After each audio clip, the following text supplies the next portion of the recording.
नमस्कार। संविधान ने राज्यपाल को संवैधानिक प्रमुख बनाया है और मुख्यमंत्री को जनादेश का प्रतिनिधि। लेकिन जब जब राज्यपाल चुनी हुई सरकार की आवाज को रोकते हैं, बदलते हैं या उसे अनदेखा करते हैं, तो सवाल सिर्फ प्रोटोकॉल का नहीं रहता, लोकतंत्र की आत्मा पर आ जाता है। आज देश के कई राज्यों में राज्यपाल और मुख्यमंत्री के बीच टकराव देखने को मिल रहा है और ये एक पैटर्न बन गया है।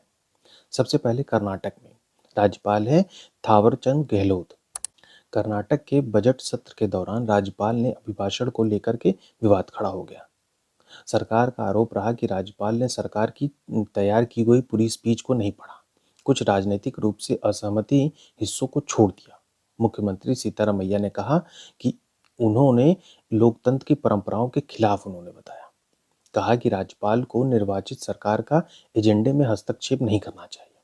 दूसरा राज्य तमिलनाडु, राज्यपाल आर एन रवि। यह मामला सिर्फ असहमति का नहीं है, संवैधानिक टकराव का प्रतीक बनता जा रहा है। राज्यपाल आर.एन. रवि ने संविधान में सरकार की पूरी स्पीच नहीं पढ़ी। उन्होंने डीएमके की सरकार की नीति और खास तौर पे तमिलनाडु की पहचान से जुड़े हुए हिस्सों को छोड़ दिया। मुख्यमंत्री स्टालिन ने कहा कि राज्यपाल अपनी व्यक्तिगत राजनीति सोच नहीं, सरकार का अभिभाषण पढ़ने के लिए वो बाध्य हैं। यही हाल केरल में हुआ।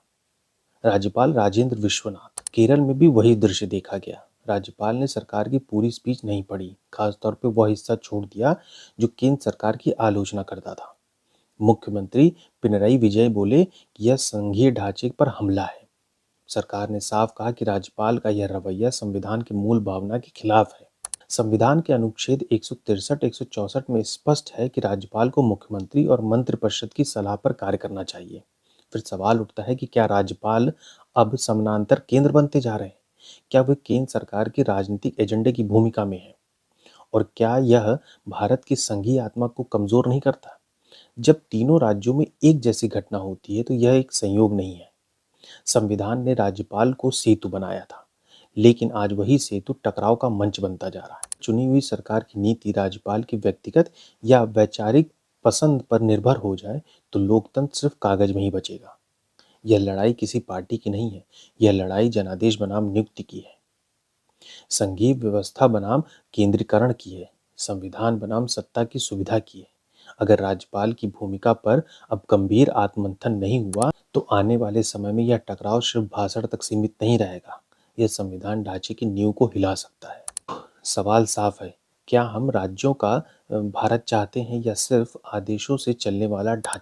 अब यही हाल अगर राष्ट्रपति केंद्र सरकार की स्पीच को पढ़ने से मना कर दे, तब क्या होगा? धन्यवाद।